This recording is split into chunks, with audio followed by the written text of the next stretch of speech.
Hello. So this is going to be a quick refresh on how to build an armature, a sturdier one. Danica had a question about it. Here's an example of one that's made out of Sculpey wire. This is kind of a technique that I'm going to show you right here. So the first thing you want to do is you want to draw out the shape of your creature. So I think you're going to a deer or something. So you're going to do something like this. So you can still use aluminum foil, the technique I showed you before, but you really want to twist it really tight, like really tight, so it's not loose. Because this technique is still really good because I'll show you how to use armature wire and everything, but this technique still works. So you want to really get this super tight like this. So you have it like this for the leg, foot.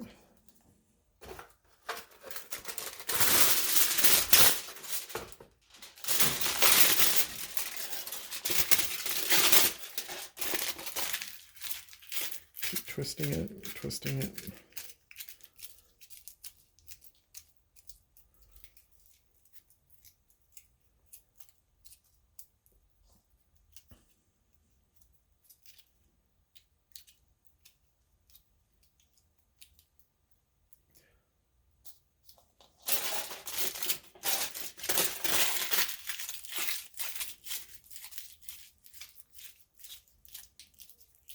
And it should be kind of like the thickness of a stick, like a thin stick. So it'll stand on its own. So I'm going to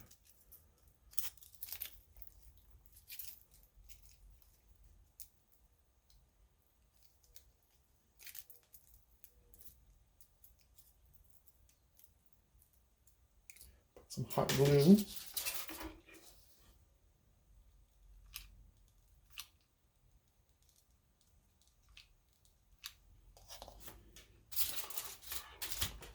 And wrap it.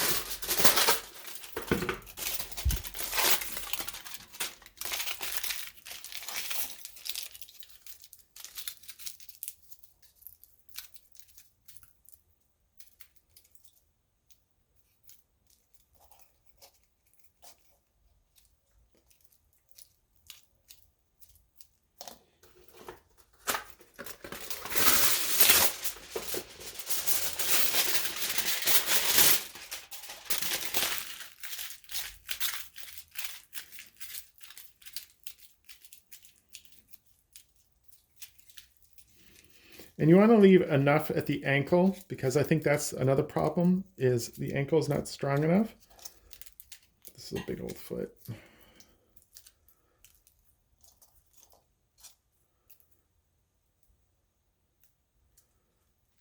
Compose it. Some hot glue. Careful of the hot glue not to burn yourself.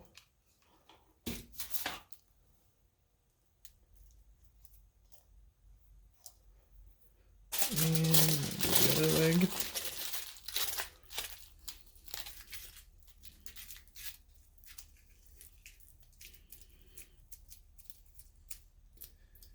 I'll leave it a little.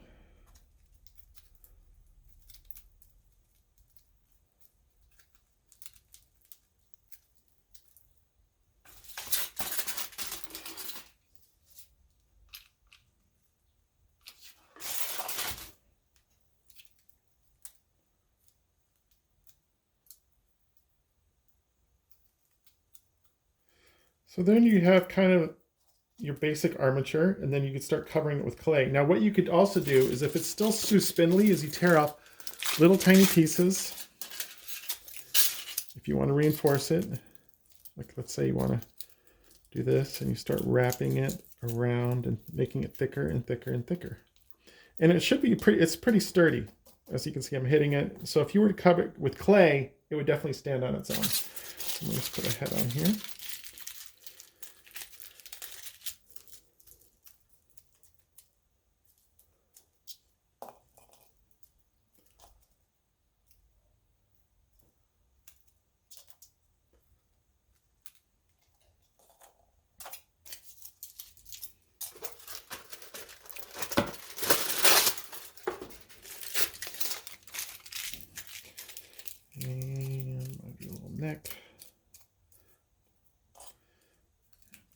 glue this right here. I'm going to put a little, and I'm going to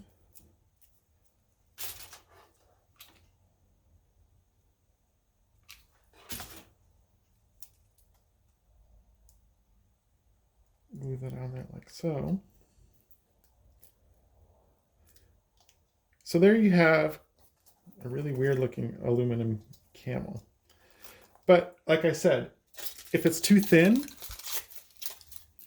just take little pieces and wrap it some more like this.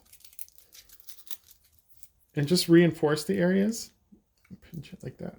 So this is one way of doing an armature. It's basically just really making sure that it's thick enough to stand on its own.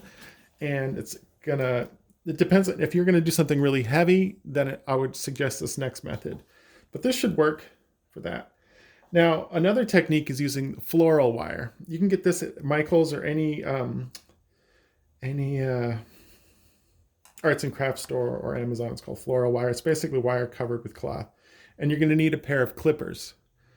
So you're gonna cut this. So I'm just gonna do some legs really quick. And this is a more traditional way of doing it. It's not as quick, and I still think aluminum works just as well as this, actually. I mean, to be honest, I haven't used this technique in a while, but I'm going to show you anyways. So you get a leg, and you're going to get the spine, and you start twisting it, and you kind of get this back, and then you do that. I'll do another leg.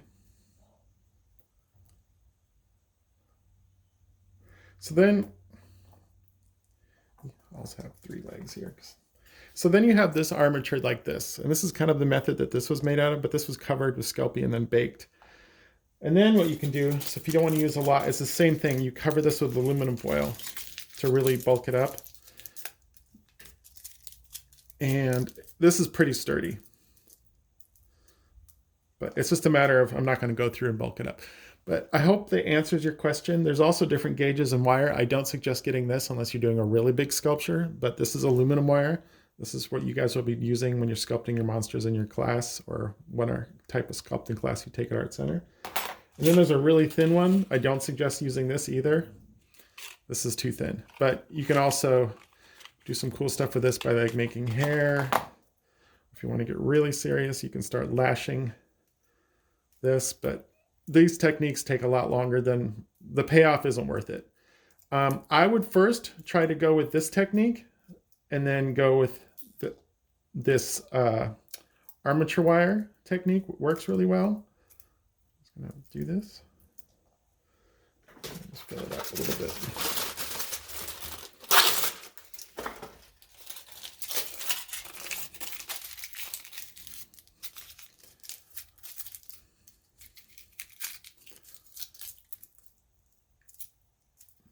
So I'm kind of just bulking it up.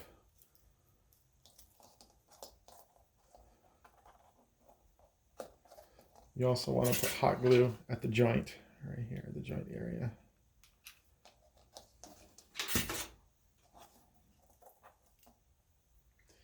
And you can give little diapers for this guy.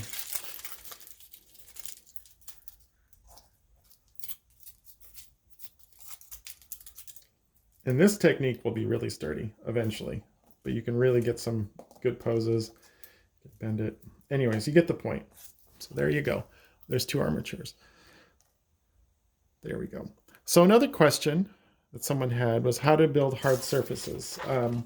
Basically, you can use styrene, which is a form of plastic. A thin piece of plastic. But I like to use poster board because it's very much cheaper and you can get the same effect, same amount of effects, same concept and same material.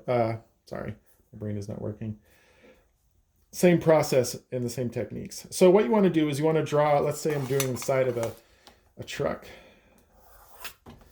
And this is very similar to the way we made the boxes in the class first. You want to use a straight edge.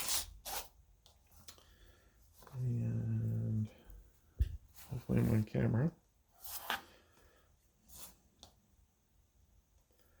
And kind of make a pattern. Let's just say I'm going to do the side of a truck. Really crappy truck. Oh, like this. So then you want to take a straight edge and you want to get along there. You want to cut along. Like so.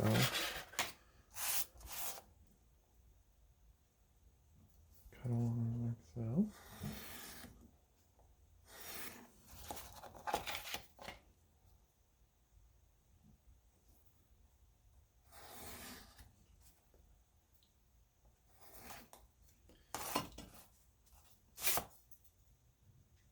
And take your time doing the cuts because you don't want to have to get it crooked and it just takes time to redo it. So I'll do one side. So here's the side of the truck, and then I'm going to take the other side and just kind of stack them together.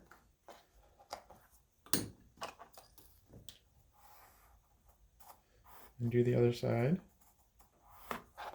So you have the exact duplicate of that.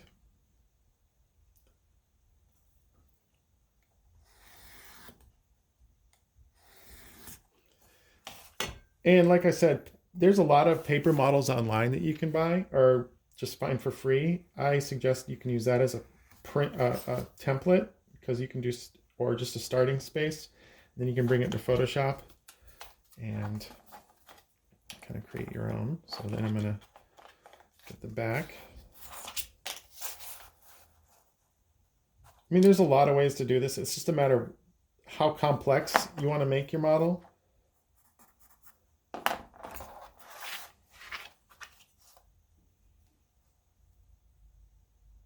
And it's really important that you line everything up because you don't want it not fitting. So like this. I'm gonna make it this way. I'm just kind of eyeballing it.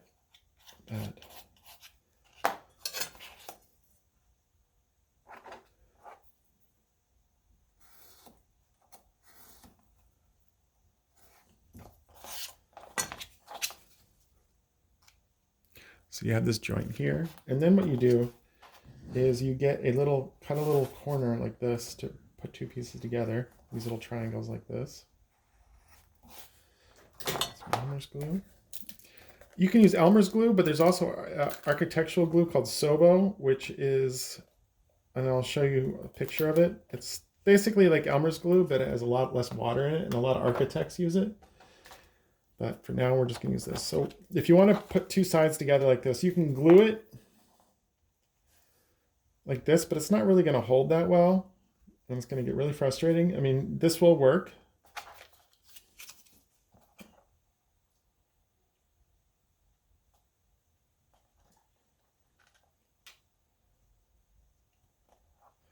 Like so. And you want to make sure you let it dry before you can go on to the next thing. But what these little triangles do, these little darts, is they kind of reinforce each corner. And what you do is you put it here, like so, on the corner, and then you can let that dry.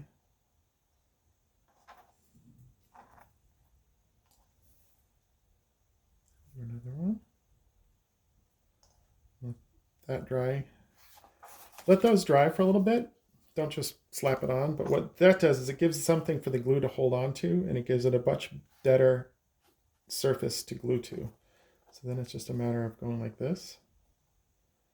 I'm rushing this. Normally I should wait. Hold it for a couple seconds.